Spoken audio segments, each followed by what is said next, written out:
What's up, everyone? Welcome back to another glorious Halloween month review.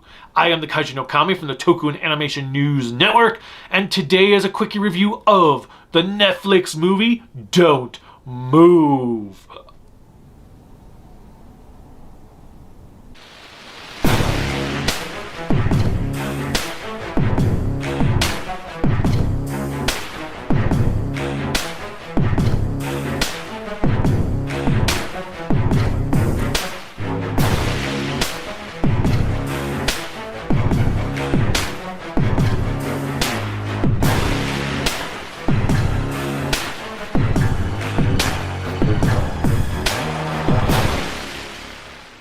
Remember to click like, subscribe, the bell notification, and whatever else YouTube has you clicking on to support us.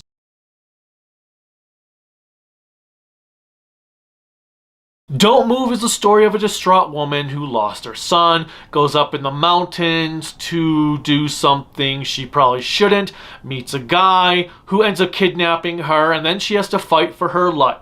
It was an interesting premise, especially given that this woman started out wanting to die and then she starts having to fight to try to get away from this dude and is constantly getting stalked. He drugs her so that she starts to feel paralyzed, and then there's a point where she can't move at all except for her eyes, and people around her end up getting injured because of her.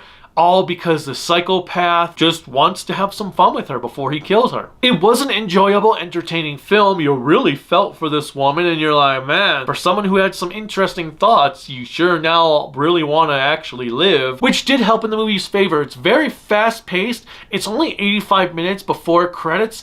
And yet, I will say there are still a few areas that felt like they kind of dragged on, which is kind of weird. But overall, it was enjoyable. It was kind of messed up. You felt bad for this lady as time went on. The acting was superb. This lady has to pretend that she is completely paralyzed except for her eyes, and she does a really good job with it. The kidnapper does a really good job of making this dude seem like he is a complete psychopath. He is that guy that they would say, oh, I never expected him to be a psychopath.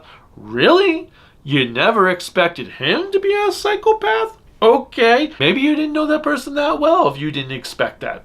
I don't know. I always get weird when I hear that on the news. When they're like, oh, he didn't seem like the type of person to do it. You know what? If I ever commit any crimes or do anything, I want everyone in the world to say, yeah, I'm not surprised one bit. Totally not shocked at all. Just to throw everyone off and be like, what? Music was pretty good, although I can't say anything memorable was in the film. It's definitely not like The Substance that had the coolest soundtrack of the year. This one, the music was good, but once the movie ended, I kind of forgot the entire soundtrack. There's not really much more I can talk about with this film. Acting was good. Pacing was a little chaotic despite being so short, although I really do think it's time to make movies 90 minutes again. You don't need a movie to be 2.5 hours to be a good movie. Not every horror film has to be a Stephen King novel. Overall, I'm going to give Don't Move a 7 out of 10. It was enjoyable, it was entertaining, you really felt bad for this lady, it was well acted, the pacing was a bit at times. If you have Netflix, I